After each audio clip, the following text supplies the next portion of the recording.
everyone, so today's video I'm going to be doing a video about my experience dealing with eczema, severe eczema. Also my experience dealing with TSW. If you don't know what TSW is, it stands for topical steroid withdrawal. So I'm just going to be talking about my experience dealing with both of those, because that was legit like the most horrible time of my life. And I've been seeing a lot of people, especially on TikTok, I've just been seeing more and more people talk about it on social media nowadays, which is a good thing, because I felt like when I was going through it, it was just starting to be talked about, and now I feel like it's being talked about more because more people are just experiencing it as well. And as much as that sucks that more people are struggling with TSW and eczema, it also makes me feel good that there's just more people out there that can relate to what I've been through and that can relate to others who are going through the same thing, because it can be like such a lonely thing to go through because it's not so known. So I feel like now that there's like a community of people that are going through it, I feel like it's just going to be easier for those who are struggling with it. It can help them feel more understood. And that is actually what pushed me to make this video on YouTube, because I want this video to help people feel more understood and feel less lonely. So yeah. So clearly, if you're watching this video and you're watching me right now, you don't see any signs of eczema or TSW, but going through TSW is actually something I experienced about, I think, almost 2 years ago, and so it's not something that I'm struggling with now. So I've already moved past that, I've already healed from that. And so I think another reason why it's important for me to make this video for you guys is for you to see, or for any of you who are struggling with this, I want you guys to see that healing is possible. You can see how I look like right now.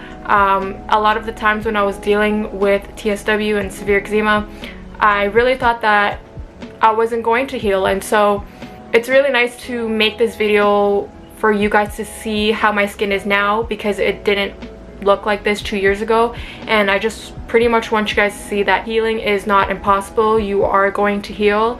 It just takes time and figuring out what works best for you. If you guys want to learn more about TSW specifically and learn specifically of how I healed my TSW and severe eczema, I will make a separate video about that. But in today's video, I kind of really just want to focus on my experience going through that, because again, I feel like it's important for me to share that I did go through all the hard times of dealing with TSW, and here I am today feeling amazing. So yeah, let's just get into my whole experience with it. So long story short, I just want to give a quick background of my eczema before I hop into my experience with TSW. So before I struggled with TSW, I've always dealt with having eczema. I had eczema since I was a baby, but you know, after that I kind of never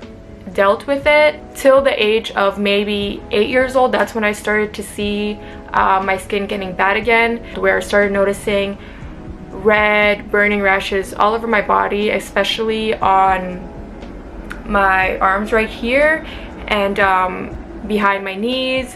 Those were like the main parts of my body that would get affected. But then I just kind of remember getting prescribed some cream for it, and after using it for a week, my skin literally cleared up. So I never really used it after that. I didn't really have to, because after that I just didn't really deal with eczema breakouts. And then I went into high school, and then I started to notice that my rashes were coming back. It started going around my mouth as well, which was really annoying, because it was just annoying to go to school every day with like my lips being super itchy and people like judging. But anyways, after being annoyed of it for quite some time, I just decided to ask the doctor if I could get the same cream again, and they did give me the same cream, and I applied it, and again the same thing happened. It went away. Fast forward to when I was in college, it came fucking back, right? Surprise. Not a fucking surprise. It came back, and I started using the cream again, and then in 2020, okay, this is when shit hits rock bottom, okay? This is when shit hit the fan. In 2020, I remember it was the summer, and I noticed that my skin was getting like really, I don't know if I would say it was bad at this point, but I started to notice that it was definitely worse than it has ever been, because at this point the creams just stopped working for me. And then it just got to a point where every day my skin was just super itchy, more rashes kept appearing, and no matter how much cream I would apply on it, it would still not help. So it was to a point where I thought maybe I need a stronger dose of this. And so they did give me a stronger dose of the cream, and I started using that, and the same thing happened. It wasn't working for me. And you know, at this point I was probably putting the cream more than I should be. With topical steroid cream, you're not supposed to overuse it. The doctor and the dermatologist tells you specifically how much you should be putting on each and every single day, and you shouldn't exceed however amount that is, because it could be damaging to the skin. But when I reached a point where I realized like the cream wasn't working, I just made a stupid move. Like, let's be real, I just had a stupid thought that I should apply more because maybe that would help, and that didn't work at all. It actually made everything so much worse. Sorry, I'm like having like a flashback of when all this happened, and it was just like the most horrible time.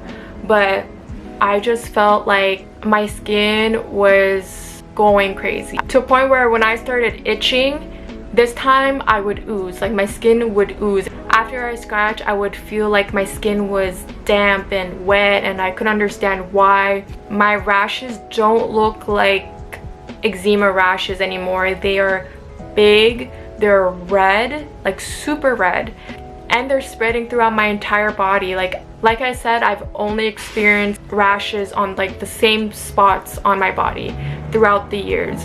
And so to see like rashes go on my like face, on my cheeks, around my neck, on my chest, on my stomach, that was really weird for me. And that is when I started worrying even more, because now my entire body is feeling this intense itch every single day, to a point where now I can't sleep.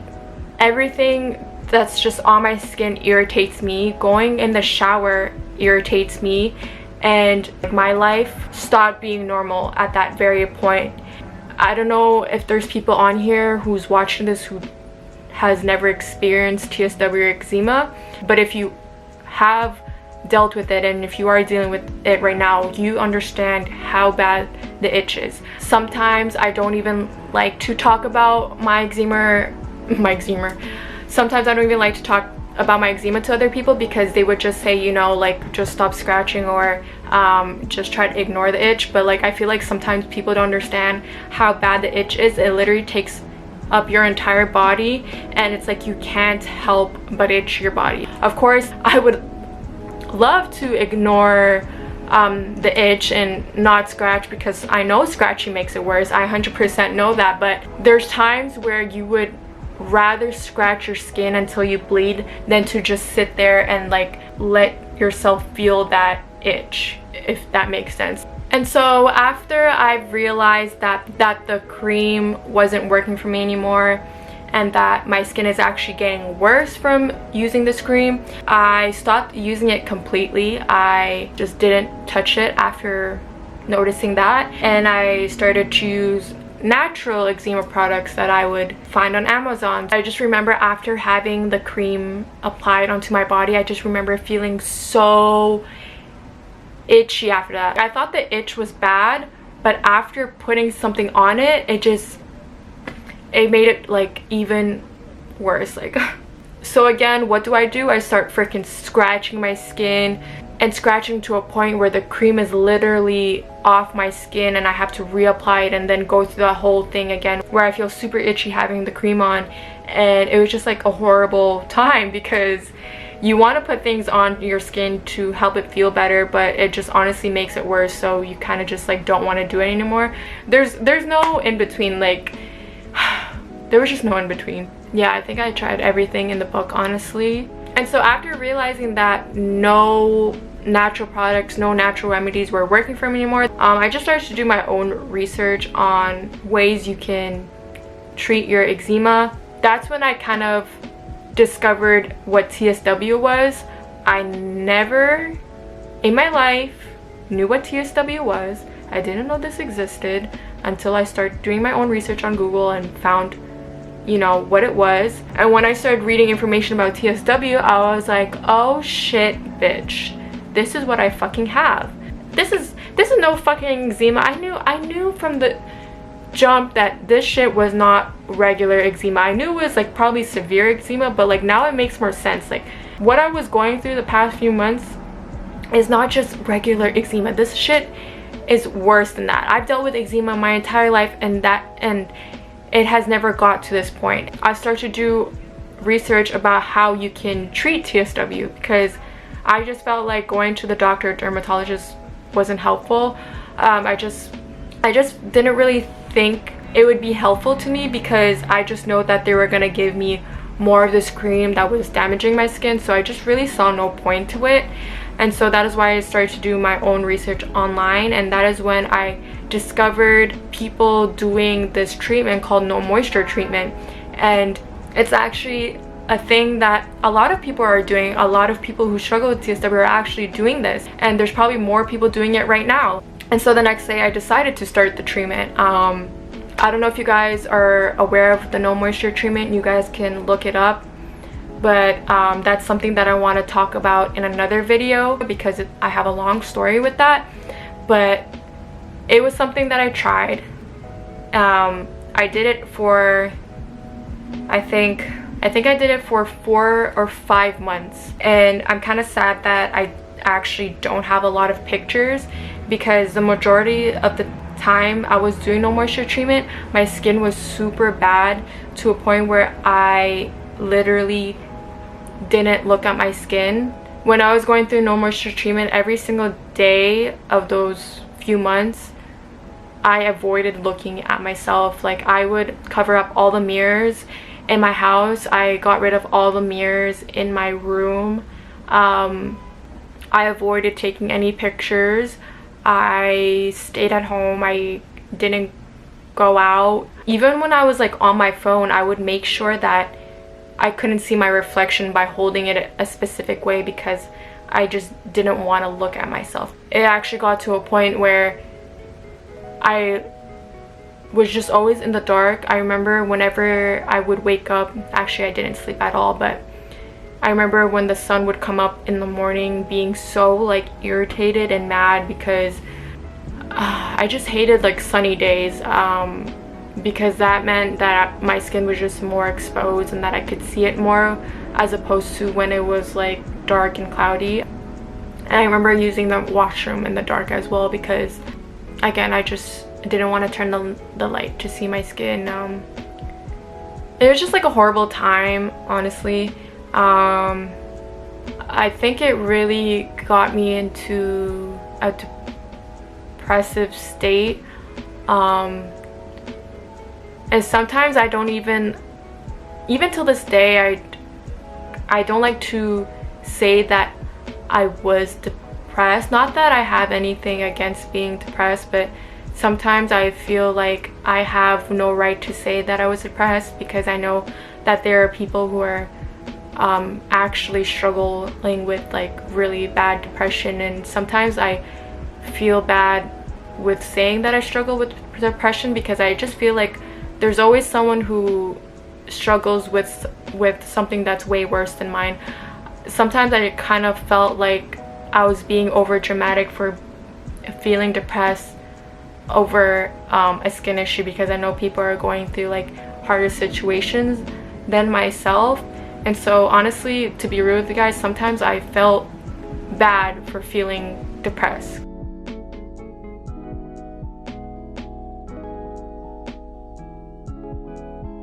But you know, I'm starting to get to a point where I'm admitting like I did get into a depressive state of mind. That time in my life was very hard. I just remember nights just breaking down on like the floor right here, crying so much, but I also had to hold it in because I didn't want like my mom to hear me next door, because her room is next door. Because a lot of people in my life when I was going through the no moisture treatment, they told me that this is not the right thing to do and that I should go to see a doctor, and I didn't want to listen to them. I kind of had to play this act that I'm okay and that I know what I'm doing and the no moisture treatment is working, so that people don't have to convince me to go to the doctor, because I know if they were to convince me, I would listen. I just didn't really tell anybody what I felt and didn't tell anybody that I was struggling because I was just scared, because I knew they were going to convince me to do what I wasn't ready to do. It just felt very lonely. Luckily I had my boyfriend to talk to on the phone every single day, and every time I broke down I would call him, but there's just so many breakdowns that he doesn't even know that I had, because I just didn't want to, I guess, be like a burden or have people worry. I just remember the nights being the worst, because I'm someone who, when something bothers me or if I'm sad, I help myself by sleeping. Whenever I'm going through something or whenever I'm sad, sleeping helps me. It helps me kind of like forget what I'm going through and just wake up the next day feeling energized. But I couldn't even sleep. That was probably the worst thing ever, the fact that I couldn't sleep, because I just had to sit throughout those nights constantly itching, bleeding, oozing, crying, and you know, I was already going through that the whole entire day, and so to be not being able to sleep, I just had to go through this thing 24 hours a day, which is the worst part. It honestly just makes me so grateful of where I am today. I definitely took things for granted before. I remember just going through these hard times with my skin, and all I just wanted was to feel comfortable, and all I wanted was to just be able to sleep. And it's crazy because those were things that I already had before, you know, like I had those things before my skin went bad, but all I did was complain about how ugly my skin looked, how ugly I looked. All I focused on was the insecurities I had and the things I hated about myself, but I wasn't being grateful for having nice skin. Like I kept nitpicking the things that I hated about myself. I kept, you know, complaining about that one thing on my face, that one little rash on my body, but little did I know that everything was just gonna get so much worse to a point where I can't even go outside and show my face and my body. And so although this time of my life was the worst time ever, I am grateful for it because it happened for a reason. It really made me look at myself in a different way. It really made me realize of the many things I should have been grateful for before this whole thing happened. Because now bitch, I don't even give a fuck if I didn't shave my legs. I will wear my shorts and go out with my hairy ass legs, because you know what, at least my fucking legs are not fucking oozing, bleeding, and fucking dry as fuck anymore, you know. Like, and before I would feel like absolute shit and feel disgusting when I would go outside and not have my lashes on, or when I didn't have makeup on. And now, bitch, I'll go outside without makeup on and not even give a fuck, because guess what, my skin is healthy and clear. Don't get me wrong, I still have days where I feel insecure, where I hate something about my body, where I feel insecure wearing certain things, but I'll always have that memory engraved in my brain of the things I've dealt with while going through TSW, and remembering those things is what helps me kind of snap back into reality and tell myself, you should be grateful of where you are right now and of how you look right now. I know many of you are probably still struggling with this, and I know right now it seems like nothing is going to get better, but I promise you, you will find something that will heal you. Everybody's different, and whatever works for someone may not work for you, but whatever works for you may not work for someone. Like, I don't know if that makes sense, but I thought that I was never going to heal because everything that I was doing that other people were doing wasn't working for me. What ended up working for me was something that a lot of people were complaining about. I'm also not encouraging you guys to do something that you don't want to do. You have to do what you think is best for you, okay? Something that I feel like I've done wrong throughout my TSW and eczema journey, I just always listened to what other people were saying. I always just listened to what was working for other people, and if they said to not do something, I would not do something. You know, whatever happens in your journey with TSW or eczema, my biggest advice would be to always just listen to your gut and to listen to what's best for you, because there's going to be so many opinions from other people of what you should do to heal yourself, but only you know what's best for you. And if you try something and it doesn't work out, then move on to the next thing, you know? The reason why I'm sharing my story is because I want to let you guys know that you're not alone in this. I've struggled with this and I've healed from this. There is hope. As you can see, my skin looks perfectly fine. Some days I do get a rash here and there on my face, on my body. I'm trying to see if I have any rashes on my skin right now, but I don't, because I had some a few days ago and it just like went away. But I think that's everything, guys. If you guys want a more in-depth video of how I healed my skin, the whole process, the whole journey, and the things that I use now, definitely comment down below if you want to see that and like this video. If you also want a separate video of me talking about the no moisture treatment specifically, also let me know. And yeah, just like if you have any questions at all, just ask me down below. But yeah, thank you guys so much for watching this video, and I'll see you guys in my next one.